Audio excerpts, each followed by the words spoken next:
కూటమి ప్రభుత్వం ఏర్పడిన 15 నెలలు కావస్తున్నా తమ డిమాండ్లను నెరవేర్చకుండా ఉపాధ్యాయులతో బోధనేతర పనులు చేయిస్తున్నారని, తక్షణమే ఆపాలని ఆర్థిక విద్యారంగ సమస్యలపై రణభేరి పేరిట ప్రభుత్వ ఉపాధ్యాయ యూటీఎఫ్ సంఘం నాయకులు శ్రీకాకుళం జిల్లా పలాసలో చేపట్టిన నిరసన ర్యాలీని పోలీసులు అడ్డుకుని అరెస్టు చేసి కాశీబుగ్గ పోలీస్ స్టేషన్ కు తరలించారు.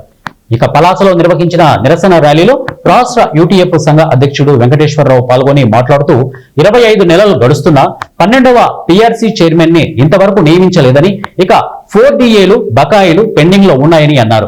గత ప్రభుత్వం ఏదైతే సాల్ట్ పథకం తెచ్చిందో ప్రపంచ బ్యాంకు ఒప్పందంతో 1236 కోట్ల రూపాయలు విద్యారంగానికి తెచ్చి పూర్తిగా విద్యా వ్యవస్థను విచ్ఛిన్నం చేసిందని, ప్రస్తుత ప్రభుత్వం దాన్ని కొనసాగించడం హాస్యాస్పదమని అన్నారు. ఉపాధ్యాయులు పిల్లలకు పాఠాలు చెప్పనీయకుండా రకరకాల బోధనేతర పనులను కట్టబెట్టి విద్యార్థులను మోసం చేస్తున్నారని అన్నారు. వీటన్నింటినీ దృష్టిలో పెట్టుకుని ఈ నెల 25న గుంటూరు కేంద్రంలో సదస్సు నిర్వహిస్తున్నామని తెలిపారు. పాఠశాలలలో ఉపాధ్యాయులు ఎదుర్కొంటున్నటువంటి విద్యారంగ సమస్యలు, ఆర్థిక రంగ సమస్యల పైన రాష్ట్ర వ్యాప్తంగా 5 కేంద్రాల్లో ఈరోజు ఈ జాతా కార్యక్రమం నిర్వహించుకుంటున్నాం.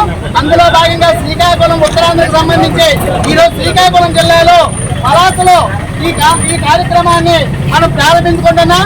ఈ జాతా తాలూకా ముఖ్య ఉద్దేశం ఏంటంటే ఉపాధ్యాయులను కలిసి వాళ్ళు ఎదుర్కొంటున్నటువంటి బోధనాపరమైనటువంటి సమస్యలు, అలాగే ఆర్థిక పరమైన సమస్యలు, ఈ సమస్యల మీద వినతి పత్రాలను తీసుకొని రేపు 25వ తారీఖున గుంటూరులో జరిగేటటువంటి మహాసదస్సులో రాష్ట్ర ప్రభుత్వానికి ఒక వినతి పత్ర రూపంలో అందించాలనే ప్రధాన ఉద్దేశంతోనే ఈ కార్యక్రమాన్ని హై స్కూల్ సందర్శన కార్యక్రమం ఇది. ఈ జాతాన్ని ఈరోజు నడిపించవలసిందిగా మన జిల్లా అధ్యక్షులు దండ బాబురావు గారిని కోరుతున్నాం.